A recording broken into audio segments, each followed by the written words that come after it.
ကဲလာပြီဗျာဈေးပေါ်ပေါ်လေး330နဲ့တော့330နဲ့တစည်းရမယ်နော်ဘောစီမေးမေးနဲ့25သိန်းနဲ့330ကြားလေးတွေမရှိဘူးလားမေးမေးနေတယ်မှာ Honda Fit GT1 လေးနော် GT1 2001လားနှစ်လားမသိဘူးတော့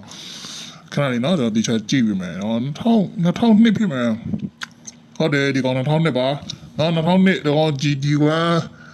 30နဲ့ရမယ်နော်30နဲ့ရမယ်တော့ GT1 Honda Fit လေးပါဘောစီလာတာနော်တော့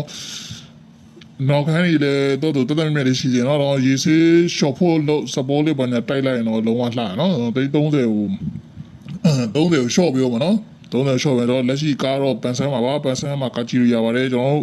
နေဝေးမှာမယ်ဆိုလို့ရှိရင်တော့စေရင်ချပြီးကားပို့ပြီးပါတယ်နော်ကားတော့အကုန်အာမခံပြီးပါတယ်ကားရောက်ကိုတော့အာမခံပို့ပြီးတော့နော်ဒီကားလေး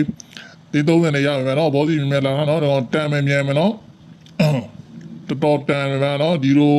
ဈေးနဲ့နော်ဒီလိုဈေးနဲ့ဒီကားနဲ့ကမရှိဘူးနော်တော်မရှိဘူးကဲဘောစီလာလာဗျာနော်ဒီကားလေးအမြင်အောင်ပါမယ်